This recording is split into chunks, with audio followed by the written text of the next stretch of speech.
I have a question for you and everybody watching. If an emergency struck today, would you be ready? If the answer is no, then this interview is for you. June marks the beginning of the Atlantic hurricane season, and wildfire risk season is already well underway.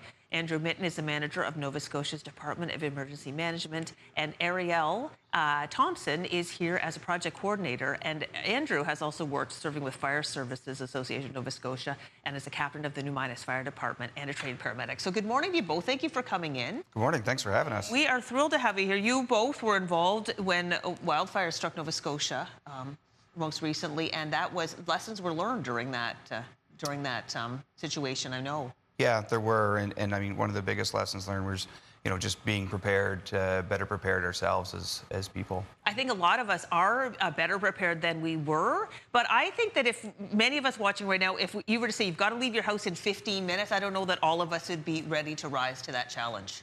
No, that's right, and we always encourage people to, ask yourself that question, right, and exercise yourself. If I had to leave right now and, think of the things that you would need and where they're at, and if you would have enough time to grab them. So we always encourage people to, think ahead before an event and prepare a kit. All right, let's talk about the kit. That's really important. So maybe, Ariel, you can tell us some of the things we need to have in that kit. Sure. These things don't need to be expensive. A lot of these things we got from the dollar store. You want to get either a plastic tote or a backpack, something easy to carry things in. You want to put it somewhere where it's easy to grab, not in your storage room underneath all your tires. Yeah. You want to make sure you have at least 2 liters of water per person per day, some non-perishable food with a manual can opener, a first aid kit. We have a radio, a hand-cranked radio, and a battery-operated flashlight, some extra batteries. I'm just going to pick the tour water to see this. So this would operate, you can see, I don't know if we can see it. You can see that it is on.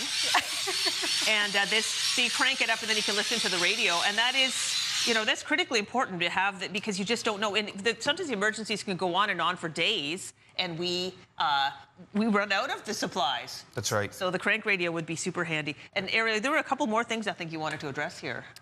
For sure. We have a toiletry kit down there. You want to make sure you have at least 3 days of your prescription medication, an emergency plan. You can get this from the Government of Canada website. I think it's also on our website as well. That's right. Yep. Some extra cash. We have a power bank to charge your electronics. Yep.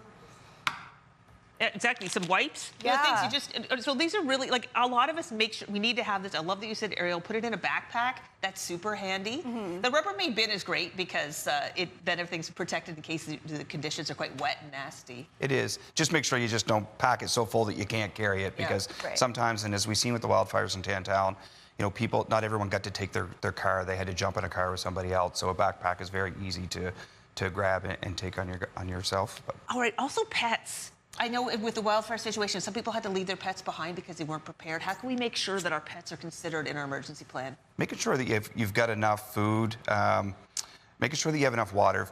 If I can tell you, I'm a dog owner, and if I take this water with me and I don't take enough for myself and my dog, I'm not going to drink this water. My dog's going to drink it. Right. So yeah, make sure you take enough consumables for your pets as well. Okay, the vehicle. That's another thing we need to have prepared for an emergency. We might need to drive that vehicle quite a distance. So we always see that whenever there's hurricane awareness coming out, sometimes the night before you see these long lineups at the gas station. I just tell people to get ahead of that.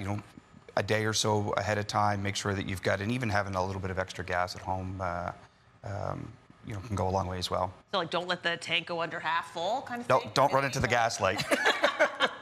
So all right, this is really, I mean, honestly, right after the show, people should go out and get their car filled up at least half full so that they can get somewhere they need to go and fill the kit up. Is there anything else people need to know? Because if anything we learned is that emergency can strike anytime. It can happen to you. And that we just need to be ready. Is there anything else you want our viewers? I think the big thing, I mean, Ariel touched on the cash part. We're so reliant sometimes on our phones or having a bank card that we've seen all too often with blackouts and other emergencies that some of those bank machines just they run out of cash quick, and Yeah. it takes a while to get them filled back up. So even just a little bit of cash to get you by for the next little bit, right? Perfect. And Ariel, I love that you also have some simple over-the-counter medications and also your prescription medications. You want to make sure you have those handy as well. Yeah, in addition to the emergency plan, you want to have your insurance papers, driver's license, Passports? yeah, any important documentation that you just can grab quickly. Well, thank you both so much for coming in. Since the wildfires, I've put some essential documents from our household in a plastic container that's ready to grab as well. So when that 15-minute call, hope it never does, we're ready to go. Thank you both so much for coming in. Thanks for having us. It's been great. Lives today. We're going to take a little break. We have all the information about EMO on our website where you can get this guide and so much more.